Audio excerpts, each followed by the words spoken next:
এই গুনাহ করার পরেও আপনার আমার চেহারা ওই রকম হয় না। এই রমজান একমাত্র আমার নবীর দোয়া আল্লাহর কাছে কবুল হয়েছে, কথা ঠিক কিনা? সেই নবীকে ভালোবাসার দরকার আছে নাকি নাই? নবী আমার সবার প্রিয়, নবীর তুলনায় নাই যে কেউ, কথা ঠিক কিনা? জোরে বল। আমি আপনাদের সামনে শুরুতেই এসে কোরআনে হাকিমের সূরা আলে ইমরান, যেটা কোরআনুল কারীমের 3 নাম্বার সূরা, এই সূরার আমি আপনাদের সামনে 31 নাম্বার আয়াত তেলাওয়াত করছি। আমার আল্লাহ পাক রব্বুল আলামিন বলেন, কুল ইন কুনতুম তুহিব্বুনাল্লাহ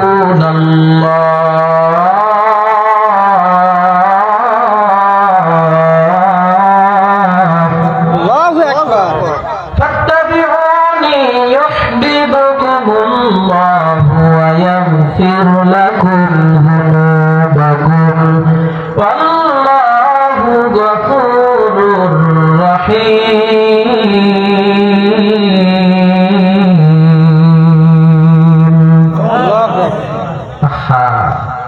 জবানটা এত অপবিত্র হয়ে গেছে বিড়ি খাইতে খাইতে, মানুষের নামে গীবত করতে করতে, মিথ্যা কথা বলতে বলতে, যেই জবানের মাধ্যমে আল্লাহর এই নামটাও বের হয় না, আল্লাহু আকবার বের হয় না। অথচ আপনারা সবাই এখানে মানুষ, সবাই তো মুসলমান, সবাইকে জবান দান করেছেন কে? জোরে কর। আল্লাহ পাকের জবান যদি আল্লাহ বন্ধ করে দেয়, কোন দুনিয়ার মানুষ ক্ষমতাওয়ালা বাধা দেওয়ার মতো সাধ্য নাই। আল্লাহ পাকের এই জবানটার হক আদায় করতে হবে কোরআন তেলাওয়াতের মাধ্যমে, হকের আওয়াজ দেওয়ার মাধ্যমে, নবীর বিরুদ্ধে বেঈমানেরা কথা বললে তাদের বিরুদ্ধে স্লোগান দেওয়ার মাধ্যমে, এই জবান দিয়া এমন প্রতিবাদী স্লোগান দিতে হবে রে মুসলমান, যেন বেঈমান লেজ গুটিয়ে বাংলাদেশ থেকে পালাইয়া দিল্লিতে যাইয়া পড়ে, কথা ঠিক কিনা? আজকে মুসলমানের মধ্যে আল্লাহু আকবারের আওয়াজ নাই,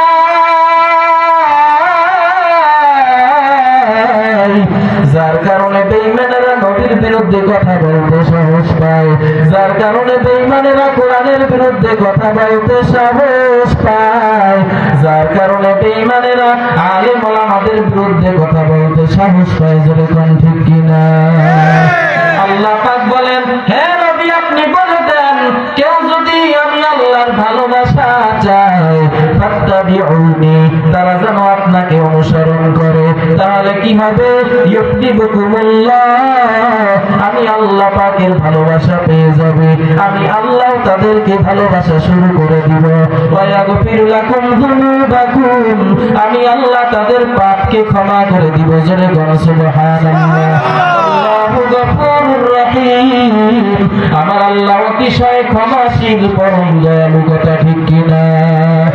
আল্লাহর মতো দয়ালু কেউ আছে নাকি? আল্লাহর মতো দয়ালু কেউ নাই। আমার আল্লাহ কত দয়ালু বান্দা, আল্লাহ পাকের হাজারো নাফরমানি করার পরেও আমার আল্লাহ রিজিক বন্ধ করছেন নাকি? যখন আল্লাহ পাক রিজিক দিতেছেন, এই জন্য আল্লাহর গোলামি করার দরকার আছে নাকি নাই? আমরা গোলামটা সবাই কর আল্লাহ, সবাই কইতে সবাই আল্লাহ, আমরা গোলামটা আল্লাহ, সেই আল্লাহর গোলামি করা লাগবে। বাবা, আমি আপনাদের সামনে আল্লাহর নবীর অসংখ্য হাদিস থেকে একখানা হাদিস তেলাওয়াত করছি। আন আনাস রাদিয়াল্লাহু তাআলা আন, হযরত আনাস রাদিয়াল্লাহু তাআলা আনহু থেকে বর্ণিত, আল্লাহর নবী বলেন, লা ইউমিনু আহাদুকুম হাত্তা আকুনা হাব্বা ইলাইহি মিন ওয়ালিদিহি ওয়া ওয়ালাদিহি ওয়ান নাসি আজমাইন। লা ইউমিনু আহাদুকুম, তোমাদের মধ্যে কেউ, লা ইউমিনু আহাদুকুম আহাদুকুম হাত্তা কুনা হাব্বা ইলাইহি, ততক্ষণ পর্যন্ত পূর্ণ মুমিন হতে পারবে না যতক্ষণ না পর্যন্ত আমি নবীকে বেশি ভালোবাসবে। মিওয়ালাদিহি, তার পিতা থেকে, ওয়ালাদিহি, তার সন্তান সন্ততি থেকে, ওয়ান্নাসি আজমাইন, দুনিয়ার সব মানুষ থেকে যতক্ষণ পর্যন্ত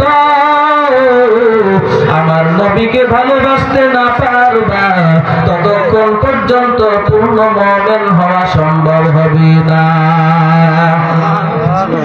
হযরত ওমর রাদিয়াল্লাহু তাআলা আনহু বলতেছেন, পয়গম্বর, আমি আপনাকে ভালোবাসি আমার থেকে। আল্লাহর নবী কয়, তুমি এখনো পূর্ণ মুমিন হতে পারো নাই। আল্লাহর নবী এই কথা বলার পর হযরত ওমর মাত্র 2-3 সেকেন্ডের মাথায় ডাক দিয়া কয়, পয়গম্বর, আমি আমার জীবন থেকেও আপনাকে বেশি ভালোবাসি। আল্লাহর নবী বললেন যে, ওমর, এবার তুমি পূর্ণ মুমিন হয়ে গেলা।